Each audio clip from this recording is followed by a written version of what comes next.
హోరాహోరీ పోరు మధ్య తలపడబోతున్నారు. ఏమనిపిస్తుంది? కాన్ఫిడెన్స్ ఏంటి మీకు? 5 సంవత్సరాలు చంద్రబాబు నాయుడు గారు పరిపాలన చేశారు. ఈ రాష్ట్రంలో ప్రజలకు ఏం ప్రగతి జరిగిందనేటువంటి ప్రశ్నించుకుంటే ఏమీ లేదు, శూన్యం. రాజమండ్రి ప్రజలు చాలా హ్యాపీగా ఉన్నారు, అందుకే ఎమ్మెల్యేగా పోటీ చేద్దాం అనుకుంటున్నాను అని కాన్ఫిడెంట్గా ఉన్నారు. ఏమీ అభివృద్ధి జరగలేదు అసలు ఇక్కడ. బ్లేడ్ బ్యాచ్ అనేటువంటి చాలా పెద్ద బ్యాచ్. అంటే మార్గాని భరత్ గారి గురించి మాట్లాడుతున్నారా? అంతే కదా. కాంగ్రెస్ పార్టీ రిమోట్ అంతా చంద్రబాబు నాయుడు గారి చేతిలోనే ఉంది. ఖచ్చితంగా ఆయన చెప్పిన వ్యక్తులకే టికెట్లు ఇచ్చారు, ఆయన ఆదేశాల మేరకే క్యాండిడేట్ల ఎంపిక జరిగింది అని. ఒకటి చేతిలో రిమోట్గా ఉండవలసిన పరిస్థితి లేదు. అతను బీజేపీ చేతిలో రిమోట్గా ఉన్నారు. ఒకవైపు కూటమి అభ్యర్థిగా పురంధేశ్వరి గారు పోటీలో ఉన్నారు, ఇంకోవైపు శ్రీనివాస్ గారు ఉన్నారు, మరోవైపు మీరున్నారు. మీరు ఎవరికి పోటీ, ఎవరు మీకు పోటీ? పురంధేశ్వరి గారు ఎన్టీ రామారావు గారు కూతురు. డాక్టర్ గారు పెద్ద డాక్టర్ అయి ఉండొచ్చు, నేను ఒక సామాన్యుని. పురంధేశ్వరి గారు అయ్యారనుకోండి, వారు పిఎల్ కానీ పిఎస్లు కానీ కలుస్తారు. ఆవిడ ఎవరిని ప్రజలను కలిసేటువంటి పరిస్థితి. మీరు డబ్బాలు ఇప్పిన తర్వాత జూన్ 4 తర్వాత తెలుస్తుంది. డెఫినెట్గా ఒక నిశ్శబ్ద విప్లవం ఉంది, ఓటర్లో ఒక మార్పు వచ్చేటువంటి పరిస్థితి. నమస్తే, వెల్కమ్ టు డైల్ న్యూస్. నేను దీప. రాజమండ్రి పార్లమెంట్ నియోజకవర్గం, ఇక్కడ లోక్సభ స్థానానికి కూటమి నుండి పురంధేశ్వరి గారు పోటీ చేస్తూ ఉంటే వైసీపీ పార్టీ నుండి గూడూరి శ్రీనివాస్ గారు పోటీ చేస్తున్నారు. వీరిద్దరితో పాటు నేను యుద్ధంలో ఉన్నాను అంటున్నారు కాంగ్రెస్ పార్టీ నుండి గిడుగు రుద్రరాజు గారు. మరి మొదటిసారి ప్రత్యక్ష ఎన్నికల్లో ఆయన తలపడబోతున్నారు, గెలుపు నాదే అని కూడా అంటున్నారు. వారితో మాట్లాడదాం. ఈ రాజమండ్రి పార్లమెంటు నియోజకవర్గానికి కావాల్సిన అవసరాలేంటి, ఇంకా ఎలాంటి అభివృద్ధి జరగాల్సి ఉందో ఆయన్ని అడిగి తెలుసుకుందాం. నమస్తే అండి. నమస్కారం అండి. ఎట్లా సాగుతోంది అసలు ప్రచారం? ఇక్కడ రాజమండ్రి పార్లమెంటు బరిలో నిలవబోతున్నారు, మొదటి ప్రత్యక్ష ఎన్నికలు కూడా ఇవి. హోరాహోరీ పోరు మధ్య తలపడబోతున్నారు. ఏమనిపిస్తుంది? కాన్ఫిడెన్స్ ఏంటి మీకు? చాలా కాన్ఫిడెంట్గా ఉంది. అంటే నేను గతంలో 2007లో ఇక్కడి నుంచి, అప్పుడు అమలాపురం, కాకినాడ, రాజమండ్రి కలిసి ఉన్నప్పుడు తూర్పుగోదావరి జిల్లా స్థానిక సంస్థల శాసన మండలి సభ్యుడిగా ఎన్నికయ్యాను. సో దానివల్ల నాకు చాలా మందితో ఇక్కడ ప్రత్యక్షంగా సంబంధ బాంధవ్యాలు ఉన్నాయి. అప్పుడు నాతో పాటు పనిచేసినటువంటి ఎంపీటీసీలు, ఎంపీపీలు, జడ్పీటీసీలు, కార్పొరేటర్స్, కౌన్సిలర్స్, సో మోరార్లెస్ ఎటు తిరిగినా పొలిటికల్ పార్టీలో వాళ్ళే లీడర్షిప్లో ఉంటారు. సో వాళ్ళందరూ కూడా చాలా ఉత్సాహంగా ఉన్నారు, వాళ్ళందరూ కూడా సపోర్ట్ చేస్తున్నారు. అంటే మీరు ఎంపీగా పోటీ చేయాలి అనుకుని మీరు తీసుకున్న నిర్ణయమా, లేకపోతే ఇది అందరూ కలిసి అధిష్టానం సమిష్టిగా తీసుకున్న నిర్ణయమా? పార్టీ హైకమాండ్ ఆదేశించింది. సో దానివల్ల నేను కంటెస్ట్ చేయవలసి వచ్చింది. మా పిసిసి ప్రెసిడెంట్ గారు శర్మిలారెడ్డి గారు, మా పార్టీ ఇన్ఛార్జి వీళ్ళంతా కూడా రిక్వెస్ట్ చేశారు. సో రాజమండ్రి నుంచి మీరు కంటెస్ట్ చేయవలసి ఉంటుందని చెప్పి. సో వాళ్ళు పార్టీ తీసుకున్నటువంటి నిర్ణయం కాబట్టి నేను దాన్ని శిరసా వహించి కంటెస్ట్ చేస్తాను. రైట్. రాజమండ్రి అనగానే ఉండవల్లి గారు గుర్తొస్తారు, ఆయన మాజీ ఎంపీ కూడా. అయితే మొన్నే కలిసినట్లున్నారు మీరు, ఎలాంటి సలహాలు ఇచ్చారు ఆయన? చాలా సన్నిహితంగా పనిచేసాము చాలా సంవత్సరాల నుంచి. నేను విద్యార్థి దశ నుంచి కాంగ్రెస్ పార్టీలో ఉన్నాను. ఇంకా 86 నుంచి నేను పార్టీలో ఫుల్ టైమర్గా పనిచేస్తున్నాను. ఎన్ఎస్ఏలో, యూత్ కాంగ్రెస్లో, వీటిలన్నింటిలో పనిచేసి అంచెలంచెలుగా పార్టీలో ఎదుగుతూ ఈవేళ ఫార్మర్ పిసిసి ప్రెసిడెంట్గా పనిచేసి వర్కింగ్ కమిటీలో ఉన్నాను. సో అరుణ్ కుమార్ గారు కూడా చాలా సీనియర్, నాకన్నా అనుభవం ఉన్నటువంటి వ్యక్తి. వారిని కలిశాను గతంలో ఒకసారి. షర్మిల గారు వచ్చినప్పుడు కూడా కలిశాను. రెగ్యులర్గా కలుస్తూ ఉంటాను పీరియాడికల్. ప్రత్యేకంగా ఈ ఎన్నికల గురించి ఏమైనా సలహాలు ఇచ్చారా? ఎన్నికల గురించి చాలా విషయాలు చెప్పారు. ఆయనకు ఉన్నటువంటి అనుభవాలు అవి చెప్పారు. ఇక్కడ 2 టర్మ్స్ వారు రిప్రజెంట్ చేశారు. డెవలప్మెంటల్ యాక్టివిటీస్ అవి ఏం జరిగాయి ఏంటి అనేటువంటి అన్నిటి కూడా చెప్పారు. సో ఓవరాల్గా ఈ ఏరియా డెవలప్మెంట్ అంతా కూడా కాంగ్రెస్ పార్టీ ఉన్నప్పుడు 2004 నుంచి 14 వరకు జరిగినటువంటి అభివృద్ధి సంక్షేమం. దాని తర్వాత 5 ఏళ్ళు మురళీమోహన్ గారు ఉన్నారు, పెద్దగా యాక్సెస్ అనేటువంటిది లేదు ప్రజలకి. దాని తర్వాత అయినటువంటి ఎంపీ గారు, ఆయన ఇప్పుడు పార్లమెంట్ కంటెస్ట్ చేస్తున్నటువంటి, అసెంబ్లీకి కంటెస్ట్ చేస్తున్నటువంటి పరిస్థితి. ఆయన కూడా పెద్దగా ఏం సాధించినటువంటి పరిస్థితి లేదు.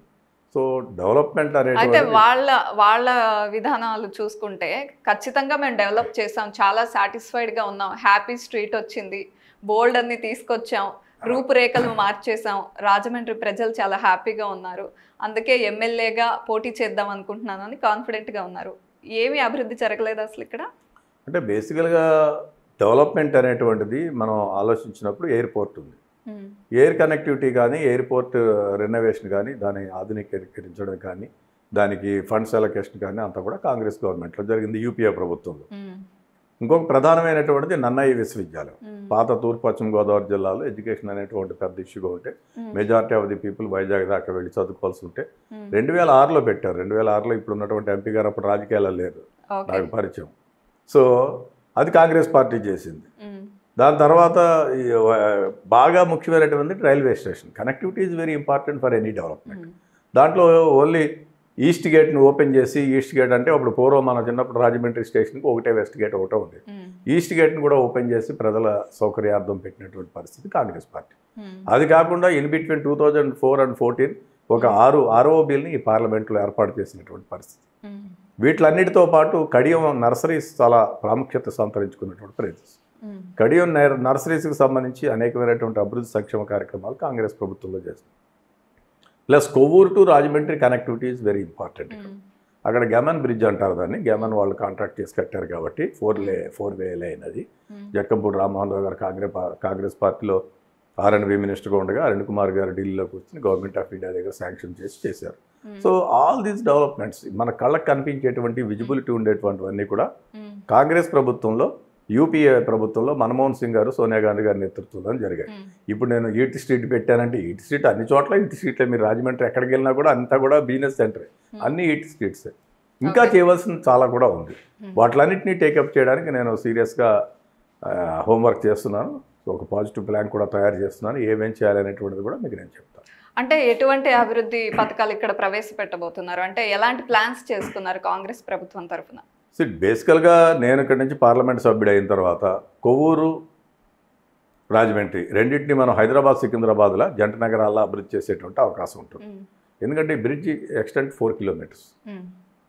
మొత్తం లోడ్ అంతా కూడా రాజమండ్రి మీద పడేటువంటి పరిస్థితి. సో ఇన్ఫ్రాస్ట్రక్చర్ డెవలప్మెంట్కి కానీ, అపార్ట్మెంట్స్ కానీ, ల్యాండ్ కాస్ట్ కానీ ఇవన్నీ పెరుగుతున్న నేపథ్యంలో తక్కువ ఇన్వెస్ట్మెంట్ తోటి మనం మంచి ఇన్ఫ్రాస్ట్రక్చర్ ఇస్తే చాలామంది అటు పక్కన కొవ్వూరులో కూడా ఎంప్లాయీస్ వాళ్ళందరూ కూడా మనం సెటిల్ అయ్యేటువంటి పరిస్థితి ఉంటుంది. సో 2 యూనిట్లుగా తీసుకుంటే, మనం 2 టౌన్స్గా తీసుకుంటే, 2 సిటీస్గా తీసుకుంటే చాలా చక్కగా అభివృద్ధి చేసేటువంటి పరిస్థితి ఉంటుంది. అది కాకుండా కోవిడ్ టైంలో చాలామంది ఇక్కడ సాఫ్ట్వేర్ ఎంప్లాయీస్ అనేక మంది హైదరాబాద్లో ఉండి పనిచేశారు. సో వాళ్ళందరూ ఇబ్బందులు పడినటువంటి పరిస్థితి. ఒక సాఫ్ట్వేర్ టెక్నాలజీ పార్క్ని ఇక్కడ మనం ఎక్స్క్లూజివ్గా ఏర్పాటు చేయవలసినటువంటి అవసరం. మేజర్గా ఇక్కడ వస్త్ర పరిశ్రమ అనేటువంటి చాలా ఎక్కువ. రాజమండ్రి అనగానే చందన, బొమ్మన, వైభవ్ ఇలా రకరకాల క్లాత్ హోల్సేల్ మర్చెంట్స్ అంతా ఉంటారు. వాళ్ళ దగ్గర పనిచేసేటువంటి వాళ్ళు వేలాది మంది కార్మికులు ఉంటారు. సో వాళ్ళందరూ కూడా వర్కింగ్ కండిషన్స్ బాగోవాలి. At the same time gold market చాలా ఇంపార్టెంట్ ఇక్కడ. అక్కడ పనిచేసేటువంటి కార్మికులు ఉంటారు. వాళ్ళు పల్లెటూరుల నుంచి వస్తారు, పొద్దున్నీ సాయంత్రం వరకు పనిచేయాలి, వెళ్ళడం రావడం, వాళ్ళు ఉండడానికి ఏదైనా ఫెసిలిటీస్, ఇవన్నీ షెల్టర్స్ ఏర్పాటు చేయడం, ఇవన్నీ కూడా ముఖ్యం. సో ఎక్స్క్లూజివ్గా వాళ్ళ కోసం కూడా మనం కొంత ల్యాండ్ని తీసుకుని ఇన్ఫ్రాస్ట్రక్చర్ డెవలప్ చేస్తే వాళ్ళందరూ కూడా చాలా బాగుంటుంది. ప్రధానంగా లా అండ్ ఆర్డర్ అనేటువంటి పెద్ద సమస్య. ఇందాక మీరు చెప్పినటువంటి దిశోకాళ్ళ ఎంపీ గారు, ఇప్పుడు కంటెస్ట్ చేస్తున్న ఎమ్మెల్యే గారు 5 సంవత్సరాలు అధికారం చేశారు. రాజమండ్రిలో బ్లేడ్ బ్యాచ్ అనేటువంటిది చాలా పెద్ద బ్యాచ్. క్రైమ్ ఎవరైనా రూలింగ్ గవర్నమెంట్లో వాళ్ళు ఉన్నారు, ఎంపీగా ఉన్నారు, ఎమ్మెల్యేలు ఉన్నారు, వీళ్ళందరూ ఉన్నారు కదా. 5 సంవత్సరాలలో ఎక్కడ కంట్రోల్ చేయలేకపోయారు. లా అండ్ ఆర్డర్ అనేటువంటిది చాలా ముఖ్యం. ప్రజలందరూ కూడా సేఫ్టీ కోరుకుంటారు. ప్రధానంగా స్త్రీలందరూ కూడా పూర్వకాలం చాలా స్వేచ్ఛగా స్వతంత్రంగా సంతరించేటువంటి చోట చీకటి పడితేనే భయపడేటువంటి పరిస్థితి. అది బ్లేడ్ బ్యాచ్. రెండవది గంజాయి. విపరీతమైనటువంటి గంజాయి ఫ్లోటింగ్ రాజమండ్రిలో ఉంది. ఇన్ అండ్ అరౌండ్ రాజమండ్రి మారక ద్రవ్యాలు బాగా పెరిగిపోయాయి. వీటిలన్నింటినీ కూడా కంట్రోల్ చేయవలసిన పరిస్థితి ఉంటుంది. ఉక్కుపాదం మోపవలసినటువంటి పరిస్థితి ఉంటుంది. సో ఇవన్నీ కూడా నేను డెఫినెట్గా కాంగ్రెస్ పార్టీ ఈ ప్రాంతంలో అధికారంలోకి వస్తే, రాష్ట్రంలో కాంగ్రెస్ పార్టీ అధికారంలోకి వచ్చి, దేశంలో కాంగ్రెస్ పార్టీ అధికారంలోకి వస్తే ఇవన్నీ కూడా చేద్దామనేటువంటి ఆలోచనతో. అంటే అధికారంలోకి వస్తుంది అని ఎలా నమ్మకం పెట్టుకున్నారు? రాష్ట్ర విభజన తర్వాత ఆల్మోస్ట్ సమూలంగా తొక్కేసినట్టే ప్రజలు తీర్పునిచ్చారు. అంటే ఏం చేంజెస్ వచ్చేసాయి ఇప్పుడు ఈ ఎన్నికల్లో? 5 సంవత్సరాలు చంద్రబాబు నాయుడు గారు పరిపాలన చూశారు. ఈ రాష్ట్రంలో ప్రజలకు ఏం ప్రగతి జరిగింది అనేటువంటిది ప్రశ్నించుకుంటే ఏమీ లేదు, శూన్యం. అంతే కదా. 2014లో ఏపీ రీఆర్గనైజేషన్ యాక్ట్ ఆఫ్ 2014 అనేటువంటిది పార్లమెంట్ ఒక చట్టం చేసింది. దాని ప్రకారం మా జిల్లాలకు చాలా ప్రాణాధారమైనటువంటి పోలవరాన్ని ఏం సాధించగలిగారు? ఆయన చేయలేపారు, జగన్మోహన్ రెడ్డి గారు చేయలేపారు. విభజన హామీలను అమలు పరచుకోలేపారు. పార్లమెంట్ విభజనే కరెక్ట్ గా జరగలేదని వాళ్ళ వాదన. కాంగ్రెస్ ప్రభుత్వం ఏపీ ప్రజల్ని మోసం చేసింది, ప్రత్యేక హోదా ఇస్తానంది, కానీ ప్రత్యేక హోదా అనే విషయాన్నే సరిగ్గా అమలు చేయకుండా వాళ్ళు అసలు అధికారం నుండి దిగిపోయారు. అన్యాయం చేసిందే కాంగ్రెస్ పార్టీ అని నమ్మి కదా ప్రజలు రకరకాలుగా తీర్పులు ఇచ్చారు, డిపాజిట్లు కూడా రాకుండా. విభజన అనేటువంటిది ఈ రాష్ట్రంలో ఉన్నటువంటి అన్ని రాజకీయ పార్టీలు నిర్ణయం తీసుకున్న తర్వాత కాంగ్రెస్ పార్టీ తీసుకుంది. యనమల రామకృష్ణుడు గారు చైర్మన్గా ఒక సబ్ కమిటీని చంద్రబాబు నాయుడు గారు వేశారు. దాని ప్రకారం వాళ్ళు కూడా విభజన చేయమని అడిగారు. అప్పుడు మీకు మరి హిస్టరీ అంత ఐడియా ఉందో లేదో. జగన్మోహన్ రెడ్డి గారు ఆర్టికల్ 3 ప్రకారం చేయొచ్చు అని చెప్పారు. అప్పట్లో మైసూరారెడ్డి గారు వాళ్ళ పార్టీలో ఉండేవారు, తన కమిటీ చైర్మన్గా హెడ్ చేశారు. ఇదంతా అయిన తర్వాత ఈ రాష్ట్రంలో ఉన్నటువంటి స్టేక్ హోల్డర్స్ అందరితో మాట్లాడిన తర్వాత కాంగ్రెస్ వర్కింగ్ కమిటీ ఒక నిర్ణయం తీసుకుని విభజన చేసింది. నేనేమో డిజోన్ చేసుకోవట్లేదు, చేసిందని. ఆ రోజు అధికారంలో ఉంది కాబట్టి మేము చేసాం. కాకినాడలో భారతీయ జనతా పార్టీ ఒక సమావేశాన్ని పెట్టినప్పుడు పెద్దల వెంకయ్యనాయుడు గారు పార్టీ ప్రెసిడెంట్గా జాతీయ స్థాయిలో ఉన్నప్పుడు ఒక ఓటు 2 రాష్ట్రాలు అనేటువంటిది బీజేపీ చెప్పింది. బీజేపీ మేనిఫెస్టోలో పెట్టింది మేము చిన్న రాష్ట్రాలకు ఉన్నాము, మేము తెలంగాణ ఇస్తామని చెప్పి. సో ఇవన్నీ జరిగిన తర్వాత కాంగ్రెస్ పార్టీ నిర్ణయం తీసుకుంది. అది ఎలా చేశారో, ఎందుకు చేశారు, ఎవరు దీనివల్ల నష్టపోయారు అనేటువంటి secondary. But at the same time 10 ఏళ్లలో వీళ్ళు ఏం చేశారు? 5 సంవత్సరాల్లో చంద్రబాబు నాయుడు గారు ఏం చేశారు? విభజన హామీల్లో సెక్షన్ 90 ప్రకారం పోలవరం అనేటువంటిది గవర్నమెంట్ ఆఫ్ ఇండియా ఎగ్జిక్యూషన్ చేయాలి. There is a Polavaram project authority. ఈ దేశ చరిత్రలో ఇరిగేషన్కి సంబంధించి ప్రాజెక్ట్ అథారిటీని ఇప్పటివరకు ఎక్కడా కట్టలేదు. బాక్రానంగల్ కట్టారు, హీరాకుడ్ కట్టారు, నాగార్జున సాగర్ కట్టారు, రకరకాల డ్యామ్స్ కట్టారు. బట్ పోలవరానికి పోలవరం ప్రాజెక్ట్ అథారిటీ అనేటువంటిది పెట్టి దాని ప్రకారం ఎగ్జిక్యూషన్ గవర్నమెంట్ ఆఫ్ ఇండియా చేతులతో జరగవలసి వస్తే చంద్రబాబు నాయుడు గారు కకృతిపడి కమిషన్ కోసం తీసుకుని నేను ఎగ్జిక్యూట్ చేస్తానని చెప్పినటువంటి పరిస్థితి. అదే పరిస్థితిలో ఇప్పుడు రివర్స్ టెండర్స్ అని చెప్పి జగన్మోహన్ రెడ్డి గారు వచ్చిన తర్వాత ఆయన చెప్పి ఈ వేళ వరకు మళ్ళీ అదే కాంట్రాక్టర్ని తీసుకుని వచ్చి వర్క్లు ఇచ్చి ఇప్పటివరకు ఎగ్జిక్యూషన్ కానటువంటి పరిస్థితి. యాక్చువల్గా పోలవరం అనేటువంటిది it was conceived by Congress party. పెద్దలు టంగుటూరు అంజయ్ గారు ఈ రాష్ట్రానికి ముఖ్యమంత్రిగా ఉండగా ఫస్ట్ టైం దానికి ఫౌండేషన్ వేశారు. దాని తర్వాత మళ్ళీ 2004లో రాజశేఖర రెడ్డి గారు ముఖ్యమంత్రి ఉండగా కాంగ్రెస్ పార్టీ నేతృత్వంలో దానికి ఫౌండేషన్ వేశాం. రాజశేఖర రెడ్డి గారు ముఖ్యమంత్రిగా ఉండగా 5,000 కోట్ల రూపాయలు స్టేట్ బడ్జెట్ నుంచి ఖర్చు పెట్టాం. దానికి లెఫ్ట్ కెనాల్ కానీ రైట్ కెనాల్ కానీ రకరకాల వర్క్స్ అన్ని కూడా కాంగ్రెస్ పార్టీ చేసింది. ఈ 5 సంవత్సరాలు జగన్మోహన్ రెడ్డి గారు కానీ గత 5 సంవత్సరాలు చంద్రబాబు నాయుడు గారు కానీ ఏమి చేయలేపారు? రాష్ట్ర ప్రజలకు చెప్పాలి కదా, రైతాంగానికి చెప్పాలి కదా మీరేం చేశారని. చేయలేపారు. విభజన హామీల్లో చాలా ప్రధానంగా ఉన్నటువంటిది బ్యాక్వర్డ్ ఏరియా డెవలప్మెంట్ ఫండ్స్. అటు రాయలసీమ కానీ ఇటు ఉత్తరాంధ్ర కానీ వెనుకబడి ఉన్నాయి కాబట్టి సుమారు 30,000 కోట్ల రూపాయలు మనకు రావాల్సి ఉన్నాయి. వాటిని కూడా సాధించలేకపోయారు. ఒక స్మాల్ ఎగ్జిక్యూటివ్, చిన్న ఎగ్జిక్యూటివ్ ఆర్డర్ తోటి వచ్చేటువంటి మనకి రైల్వే జోన్ తేలేకపోయారు. సో ఈ నేపథ్యంలో వాళ్ళు ఏం సక్సెస్ అయినట్టు? సో ఈ రాష్ట్రంలో అతనికి ఓటేసినా ఇతనికి ఓటేసినా ఒకటే. ఒకళ్ళేమో భారతీయ జనతా పార్టీతో పొత్తులతో ఉన్నారు, జగన్మోహన్ రెడ్డి ఏమో భారతీయ జనతా పార్టీకి తొత్తుగా ఉన్నాడు. వీళ్ళిద్దరూ ఒకటే. ఇక్కడ మీరు ఇతనికేసినా వైఎస్ఆర్సీపీ క్యాండిడేట్కి ఎంపీకి ఓటేసినా పురంధేశ్వరి గారికి ఓటేసినా ఇద్దరు ఒకటే. వాళ్ళిద్దరు కలిపి కేంద్రంలో వాళ్ళతో. కానీ వైఎస్ఆర్సీపీ మాత్రం పదే ఆరోపిస్తుంది కాంగ్రెస్ పార్టీ రిమోట్ అంతా చంద్రబాబు నాయుడు గారి చేతిలోనే ఉంది, ఖచ్చితంగా ఆయన చెప్పిన వ్యక్తులకే టికెట్లు ఇచ్చారు, ఆయన ఆదేశాల మేరకే క్యాండిడేట్ల ఎంపిక జరిగింది అని. దీనిపైన మీరు కామెంట్ ఏంటి? కాంగ్రెస్ పార్టీకి రాజకీయాల్లో పవర్లో ఉండడం లేకపోవడం అనేది దట్ ఈజ్ ఇమ్మెటీరియల్. మేమేం చూడడం పవర్ ఏం కాదు. 65 ఇయర్స్ ఈ కంట్రీని రూల్ చేసిన పార్టీ కాంగ్రెస్ పార్టీ. ఒకటి చేతిలో రిమోట్గా ఉండవలసిన పరిస్థితి లేదు. అతను బీజేపీ చేతుల్లో రిమోట్గా ఉన్నాడు. 2014లో జగన్మోహన్ రెడ్డి ప్రతిపక్ష నాయకుడిగా ఇంకా డబ్బాలు ఇప్పి అప్పుడప్పుడే రిజల్ట్ వస్తుంటేనే ఇమ్మీడియట్గా వెళ్ళి సపోర్ట్ చేసి వచ్చాడు ఆయన మోడీ గారిని. కాంగ్రెస్ పార్టీకి అటువంటి అగత్యం ఏమీ లేదు. కాంగ్రెస్ పార్టీకి చంద్రబాబు నాయుడు అనేటువంటి వాడు మాకు ప్రధానమైనటువంటి ప్రత్యర్థి. ఈవేళ కాదు, ఆనాటి నుంచి కూడా మేము ప్రత్యర్థిగానే చూసినటువంటి పరిస్థితి. సో డెఫినెట్గా వాళ్ళు కలిశారు. పురంధేశ్వరి గారు చంద్రబాబు నాయుడు గారు మాట్లాడుకోలేదు 10 సంవత్సరాలు. కుటుంబాల మధ్యన పొంతం లేదు. దగ్గుబాటి వెంకటేశ్వర గారు ఒక చరిత్ర కొన్ని నిజాలని చెప్పి పుస్తకం రాశారు. ఆ పుస్తకం నా దగ్గర ఉంది, కావాలంటే చూపిస్తారు మీకు. దాంట్లో చంద్రబాబు నాయుడు గారి గురించి అనేకమైనటువంటి అంశాలు చేశారు. ఈవేళ అవసరం వచ్చింది కాబట్టి ఆవిడ ఎంపీ కావాలి కాబట్టి వీళ్ళతో కలిసి వాళ్ళిద్దరు కలిసి పదవులు పంచుకుంటున్నారు. ఆవిడ ఒకసారి బాపట్లలో కంటెస్ట్ చేశారు, ఒకసారి విశాఖపట్నంలో కంటెస్ట్ చేశారు, ఒకసారి రాజంపేటలో కంటెస్ట్ చేశారు, ఇప్పుడు రాజమండ్రి వచ్చారు. సో 4 చోట్ల వలస పక్షులు తిరిగినట్టు తిరిగిన పరిస్థితి. కాంగ్రెస్లో కేంద్ర మంత్రిగా చేశారు. ఇంక అంతకన్నా ఏం చేయాలి? ఎన్టీ రామారావు గారి కూతురుగా మా పార్టీలో తీసుకొచ్చి ఎంపీగా ఉన్నారు. ఎంపీ కాదు, కేంద్ర మంత్రి ఇచ్చింది కాంగ్రెస్ పార్టీ యూపీఏ ప్రభుత్వంలో. అయితే ఇప్పుడు మీ ప్రత్యర్థిగా ఆవిడతోనే తలపడబోతున్నారు. అంటే కమ్యూనికేషన్ ఉందా మీ ఇద్దరికి? డెఫినెట్ గా వ్యక్తిగతమైనటువంటి సంబంధ బాంధవ్యాలు వేరు, సైద్ధాంతికంగా వేరు. కాంగ్రెస్ పార్టీ ఎప్పుడు కూడా మేము we have a rivalry on the basis of issues. వాళ్ళు సెక్యులర్ పార్టీగా ఉన్నటువంటి మేము కమ్యూనల్ పార్టీగా ఉన్నటువంటి వాళ్ళు. సో నేను ఎప్పుడు ఈవేళ వరకు ఎవరిని కూడా రాజకీయాల్లో బిలో ది బెల్ట్ ఎవరిని టచ్ చేయలేదు. సో డెఫినెట్గా వారు ఆలోచించుకోవాలి అవన్నీ కూడా. ఓ రోజు మొన్న మాట్లాడుతూ చెప్పారు, ఇక్కడికి టంగుటూరు ప్రకాశం పంతులు గారు కూడా వలస వచ్చారు. ప్రకాశం పంతులు గారికి పురంధేశ్వరి గారికి ఎక్కడ పొంతన అనేటువంటిది నాకు అర్థం కాలేదు. Yeah sacrificed everything. ఇక్కడ మున్సిపల్ చైర్మన్ చేశారు, ఇక్కడ నుంచి ముఖ్యమంత్రి చేశారు. Yeah sacrificed everything. ఆయన తినడానికి తిండి లేని పరిస్థితిని చూసింది ఈ ప్రజానీకం. సో వీళ్ళు అన్ని విధాలా ఎంజాయ్ చేసినటువంటి ఎలైట్ పొలైట్ సెక్షన్ నుంచి వచ్చినటువంటి వాళ్ళు. సో నేను వారితో కంపేర్ చేస్తానంటే నేను ఆశ్చర్యపోయాను ఆ రోజు. సో డెఫినెట్గా రాజకీయ పార్టీగా సిద్ధాంతపరమైనటువంటి విభేదాలు ఉన్నాయి మాకు వాళ్ళకి. వ్యక్తిగతంగా ఆవిడకున్నటువంటి commitment towards the people and the public లేదనేటువంటిది నేను స్పష్టంగా చెప్పగలుగుతాను. ఎందుకంటే ఒక్కొక్కసారి ఆవిడ పొజిషన్స్ కోసం మార్చుకున్నటువంటి పరిస్థితి. ఈ నేపథ్యంలో కాంగ్రెస్ పార్టీగా స్థానికంగా ఉన్న వ్యక్తిని ఇక్కడి నుంచి విద్యార్థి దశ నుంచి ఒకటే రాజకీయ పార్టీలో ఉన్నా, నేను పదవుల కోసం ఎప్పుడు పార్టీ మార్చినటువంటి నేపథ్యం లేదు. నేను విద్యార్థి దశలో 1986లో ఎన్ఎస్యూలో కాంగ్రెస్ పార్టీలో జాయిన్ అయ్యాను. ఈవేళ వరకు కాంగ్రెస్ పార్టీలో ఉన్నాను. I may be in the power or out of the power. Party may be in the power or out of the power. Power is immaterial. For me the society, the concept, ఇవే ముఖ్యంగా పనిచేశాను. కానీ ఎప్పుడు నేను పదవుల కోసం పనిచేసిన వ్యక్తిని. రైట్. అయితే రాజశేఖర్ రెడ్డి గారు అంటే మీకు చాలా అభిమానం. ఆయన శిష్యుడిని అని కూడా చెప్పుకుంటారు. చాలా లాయలిస్ట్గా ఉన్నారు ఆయనకి పార్టీకి కూడా.